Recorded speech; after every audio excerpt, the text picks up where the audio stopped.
And 1 week from tonight, the Hannity team is going to be headed off to Ames, Iowa. That is the site of the Republican primary debate that is hosted right here on the Fox News channel. Now, the big debate is followed by the Iowa State Fair, fried Twinkies next Friday, and then the Iowa straw poll on Saturday, where voters statewide will cast ballots for their preferred Republican candidate.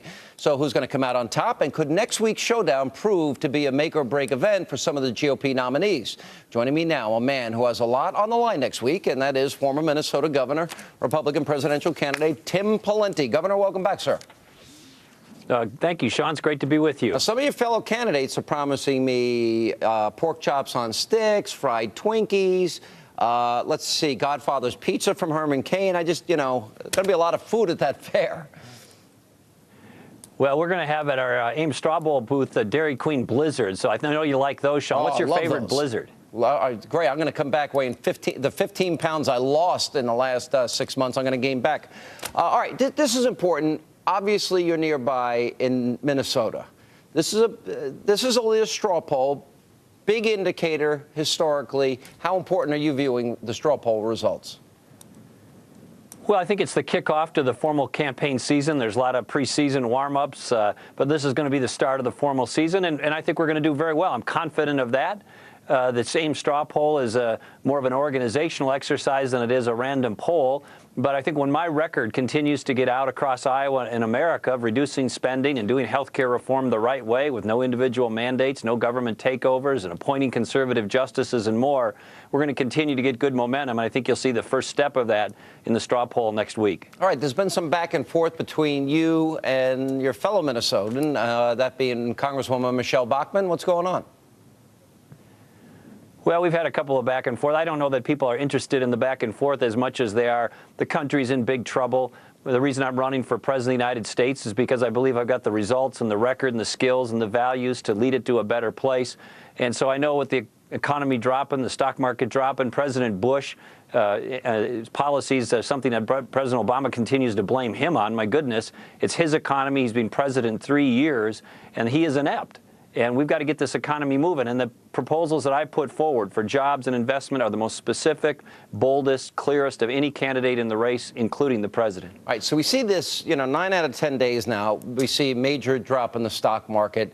All the gains for the year have been wiped out. The president had said, well, that's the one thing that he could point to as the great indicator of his economic success. That was 2 years ago in the State of the Union. And then he also talked about recovery summer last summer. Every economic metric we have is down. What's gone wrong here, and how bad is it? Well, what's gone wrong is we don't have a president who understands that we need to have a private economy, not just a government economy growing. Or as I say in my remarks and have said all across the country, you can't be pro-jobs and anti-business. And what this president has done, President Obama, is take things from the private sector and bring it into government. What we need to do is take things from government and bring it into the private sector. We need to grow the private sector by shrinking government. And the entrepreneurs, the people who want to grow businesses and provide jobs, say the same thing every day all across this country, which is get the government off my back.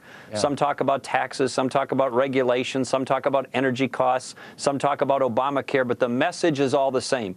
The federal government and President Obama have made it too difficult, too discouraging, too uncertain, too slow, too expensive, and we need a candidate, and I am that candidate, Sean, who will ignite the entrepreneurial spirit of this country and get this economy moving. I've called for cutting the business tax rates, individual tax rates, reducing regulations, and more. Those are the kinds of things that will get the economy moving again. While the country's been engaged in the debt ceiling debate, Governor, nobody noticed that the president signed on to 608 new federal regulations that are going to cost business $10 billion. That's an enormous amount of money.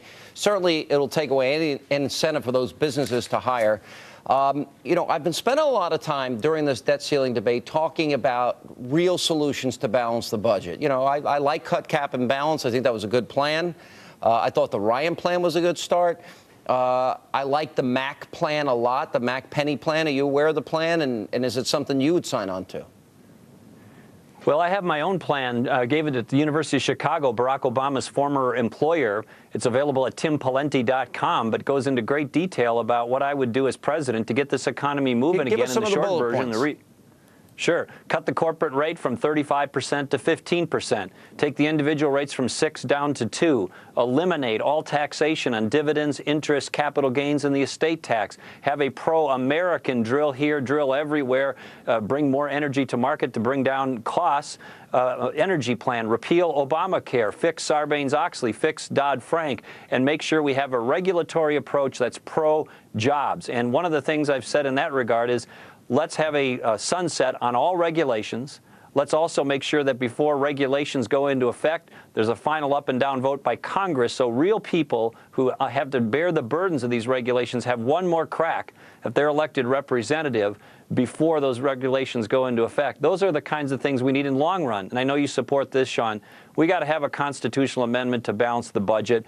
I don't believe we can send politicians to Washington, D.C. anymore and trust that they're actually going to be fiscally disciplined. Some will, most won't. We got to have what 49 of the 50 states have, and that's a requirement constitutionally that that budget be balanced. I got to tell you, that's a pretty impressive plan. Not one thing you said there I disagree with. Governor Pawlenty, good to see you. Thank you for being with us. All right, John, thank you. And coming up, Obamacare is in full swing. You won't believe what insurance companies are now required to cover. You'll be shocked. Your tax dollars are looking out for your wallet next.